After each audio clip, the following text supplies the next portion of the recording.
Come and listen to my story about a man named...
Jethro yelling about? Sounded like he said we got a litter from Mom. What's all the commotion? Ellie says Jethro says Pearl sent us a litter. A litter of what? Did you hear what? No, but I bet you it's kittens. Probably kittens. Pearl's always trying to give away kittens. Well, there y'all are. Where's the kittens, Jethro? What kittens? Didn't your ma send us some kittens? Just a minute. Nope, just a letter. Jethro, how could you think that kittens would... Well, come on, sit down. Let's hear what Pearl's got to say.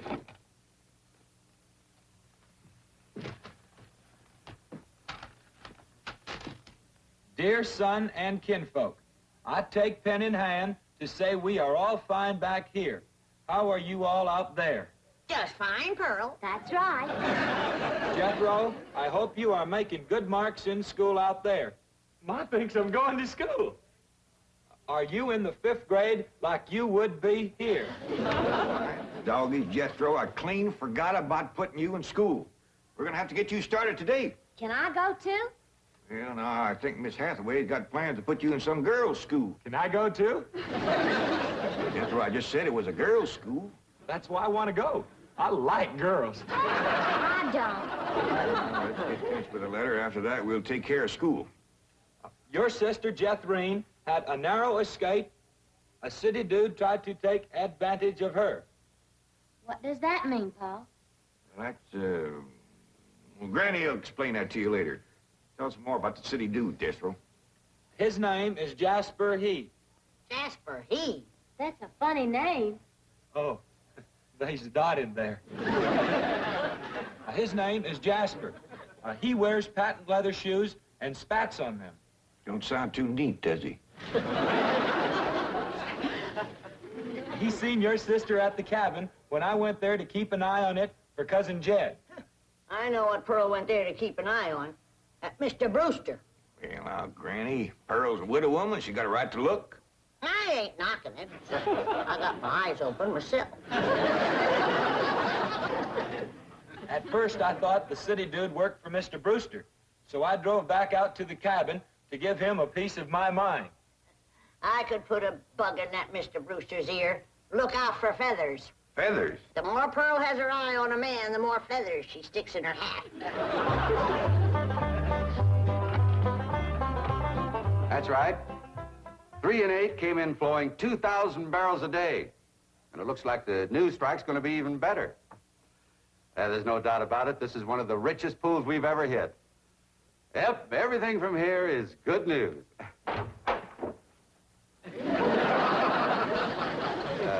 Well, not everything. I'll call you back.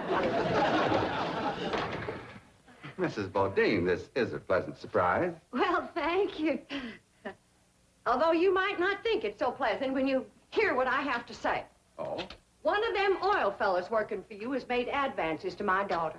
Made advances? Well, what would you call being picked up and carried off by brute force? Well, I'd call that making advances. What's his name? Jasper Depew. Jasper Depew. I ain't seen him myself, but from what Jethro tells me, he's a pretty slick article. Well. Oh, Mr. Brewster, you don't know how hard it is for 2 girls living alone like Jethro and me. You see, my son Jethro's in California with Cousin Jed, leaving us no man to protect us. I'm a widow woman, you know. I guess wherever you have two unattached girls living alone, there's bound to be trouble. Especially when the girls are the kind that men call lookers. Did you say his name is Depew? Jasper Depew. Calls himself Jazzbo. Oh, Jethro says he's a flashy dresser and a fancy talker and drives a sporty car. Regular big city dude. I guess Jethro's kind of like me when it comes to tall, handsome city fellas. I'm just putty in their hands. Nope, no one by that name working for OK Oil. You mind if I look? Oh, well, no, go right ahead. I'm bound and determined to find the rascal that trifled with the affections of my sweet, innocent, helpless baby girl. Ma! Jethro, I thought I told you to stay in the buggy. I seen Jasper Depew coming. Here? Yes'm. Oh, well, thank goodness we got Mr. Brewster to protect us. Oh, there he is. Mr. Brewster throwed his arms around me and helped me in his strong embrace. What's an embrace, Paul? Well, that's when folks kind of twine their arms around one another. You mean like wrestling? It's sort of like wrestling, except they ain't mad. It's like wrestling for fun. I reckon you could say that. Go on, Jethro. Then we heard a knock on the door, and we knowed it was Jasper He. Better look for that dot again. Oh, yeah. We knowed it was Jasper. He was there to get Jethrine. Her beauty had set his heart to burning with flamin' desire. What's flaming desire, Paul? Well, Granny will explain that to you later. Well, I'll try. You're sure counting a heap on my memory.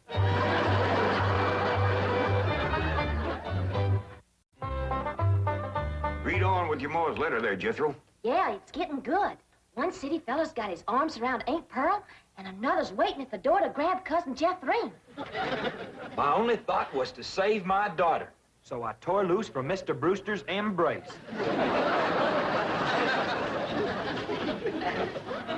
I saw Jethrine heading for the door, so I quick throwed myself betwixt my child and danger. Sweet innocent Jethrine, not knowing better, let that rascal in. He went right to sweet-talking in a voice smoother than fresh churned butter. Hello again, you great, big, beautiful lump of sugar. I brought you something all the way from Eureka Springs. Genuine orchids growed in a hothouse. And this lovely young girl must be your sister? I'm her ma. No. Yeah. Well, for Jethrine's beautiful mother, a little gift of genuine French imported perfume all the way from Paris, France. Oh, well, you had an order. Oh, my goodness. Genuine Paris, France perfume. Look at that French writing on there. That says, "Ah, d'amour." That means, oh, love. Ain't he a sport, Ma? Mr. Jethrine has got herself a steady fella now. He says he is going to ask for her hand someday. I hope he will take the rest of her, too. Ha ha. Give my love to all and be a good boy. I am going out now to mail this letter and get some more feathers for my hat. As ever, your loving mother. Gee, sure nice to hear from Ma. Nice letter, nice hearing. Jethro, you and me's got to go right out and find a school and get you to going. Granny, you pack up a nice lunch for Jethro to tote along. How about a big mess of poke greens and chitlins with some pone and a big pot of sorghum to dip it in? Fine. Oh, Granny, it don't have to be that fancy. Some of the other boys here in Beverly Hills might not have it so good. They'd go to complaining to their folks. Let them complain. It ain't gonna hurt none to raise their standard a little. I'll get the truck up to Jay. Paul, please let me go with Jethro. I can help him fight if the big kids in the 5th grade goes to picking on him. I know for sure that Miss Hathaway has got other plans for your schooling. But with Jethro gone, I won't have nobody to play with. Oh, yes, you will. I just remembered something. Mr. Drysdale's stepson is coming home for Thanksgiving. And he's going to be living right next door. And you can play with him. Mr. Drysdale, give me some pictures of him. Here's the pictures of Sonny. That's what they call him, Sonny.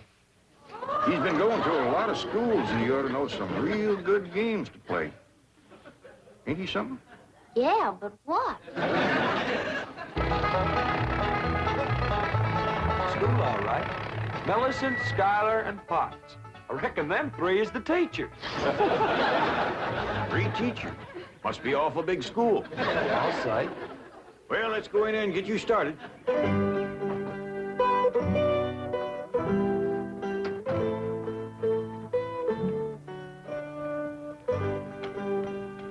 you are.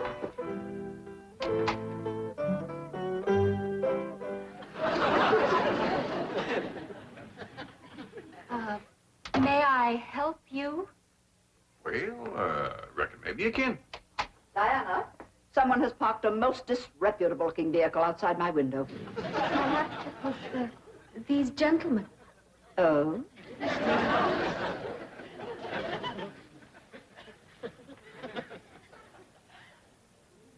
Yes? What is it you wish? Well, I'd like to get my nephew started into school. Here? Yeah, here's all right if you got room for a desk and his lunch basket. My dear man, this is a most exclusive private school. The tuition is quite expensive. Well beyond your means, I'm sure. Does that mean it costs a lot of money? That is precisely what it means. Well, I can pay you if it ain't over 25 million. 25 million Yes, ma'am, that's all I got.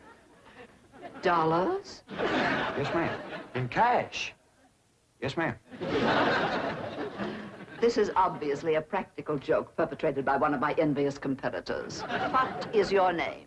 Jed Clampett, ma'am, and this here's... And you expect me to believe that you have $25 million? Well, no, not on me, ma'am, but my neighbor, Mr. Drysdale, he's keeping it in his bank for me.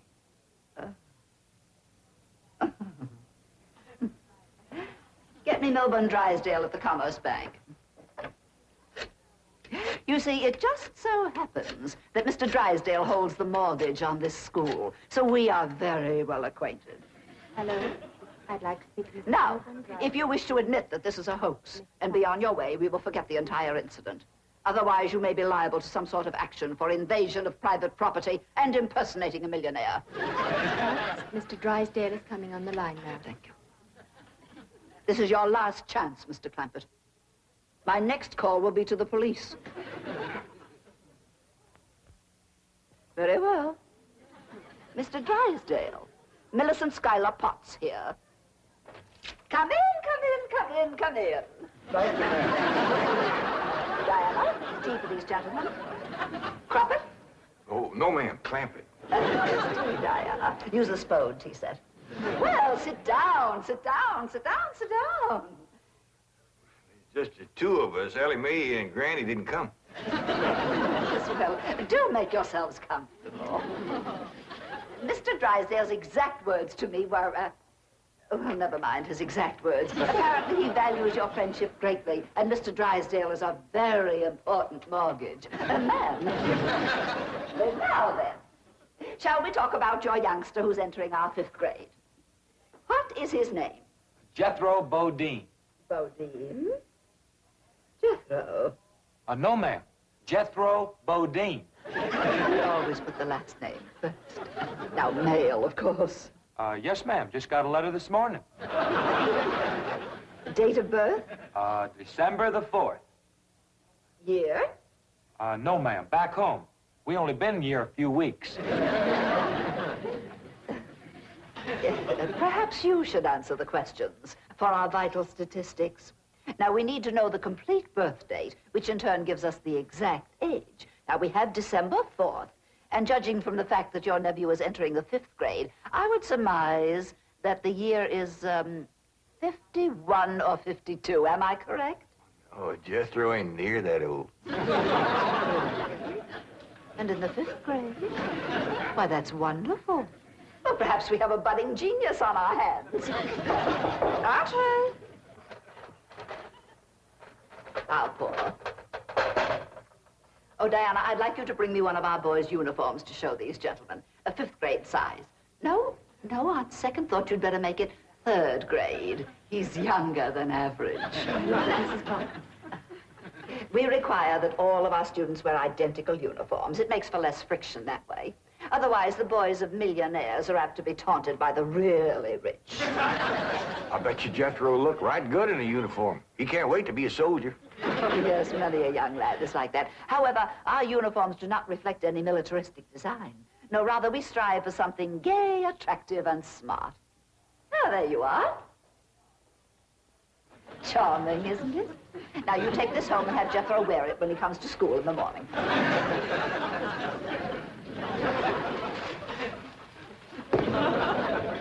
Wear this? Afraid Granny will have to make considerable changes in this before it'll fit Jethro. So tiny? Yeah. And in the 5th grade? Well, the boy must be a genius.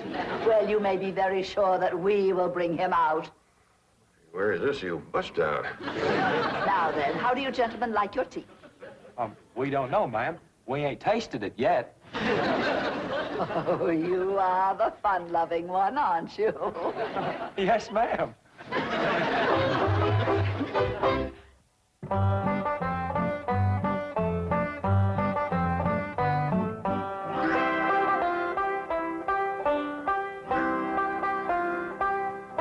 Granny, here's Jethro's school clothes. You want me to help let him out? Oh, well, thank you, Ellie, but let's see what has to be done.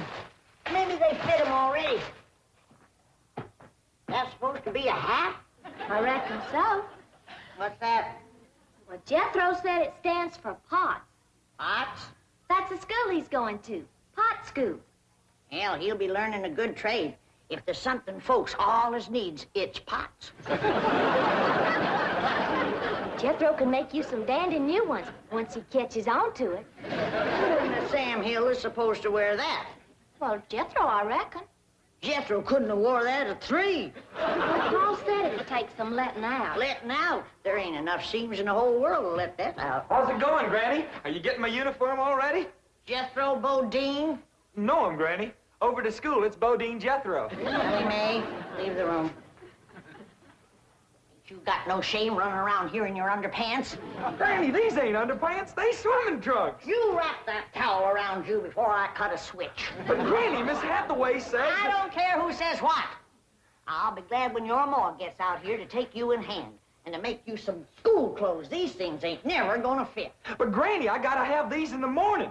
It's a rule. All us kids over there's gotta wear these. And that coat, too. Yeah. I sure wish your ma was here with her sewing machine. Girls are whiz at making clothes. Now that you're going to be keeping company with Jazzbo Depew, you're going to need some nice clothes. I like the little fella, Ma. I'm glad, Jeffrey. But you got to stop picking him up all the time. He ain't heavy. That ain't the point. It don't look fitting for a girl to run around carrying a fella. All right. I won't pick him up anymore. Till we get married. Why would you pick him up then? To carry him over the threshold. You ain't supposed to carry him. He's supposed to carry... No, that's ridiculous. I declare, I don't know how I'm going to keep you in clothes the way you're shooting up. I start a new outfit, and by the time I get it stitched together, you've outgrown it. My new shoes is already too tight for my feet. Oh, them feet. If they get any bigger, you're going to have to go outside to turn around. My feet ain't as big as Jethro's. Well, of course not. He's a boy. Just think, your brother Jethro's going to school in Beverly Hills, California. Yeah. I'm homesick for to see him, Ma. Me too, Jeffrey. I'll bet your rich Uncle Jed has Jethro duded up like one of them actors in movie pictures.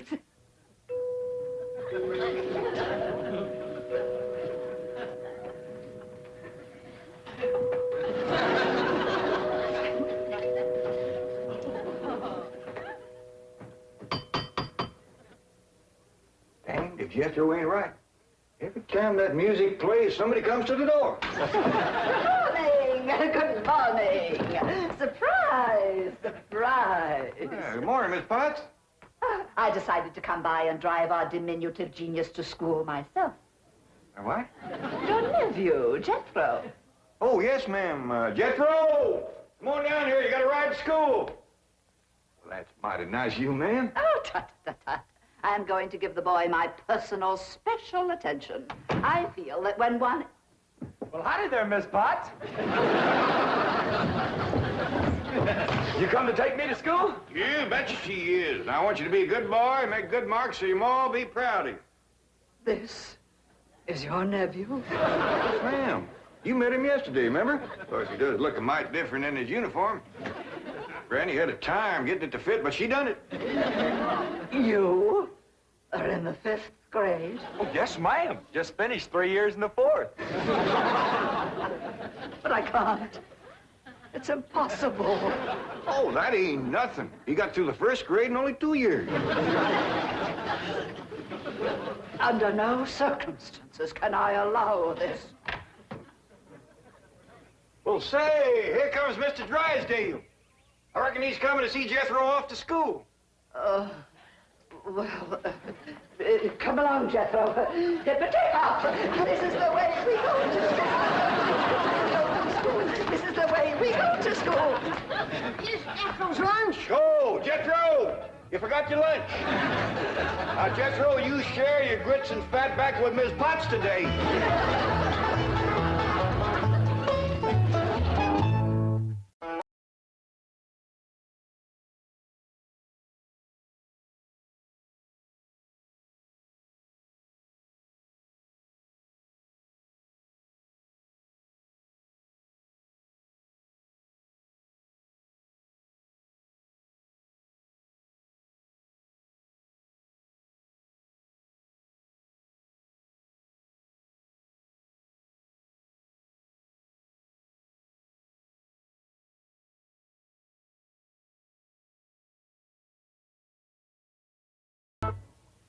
This has been a Filmways presentation.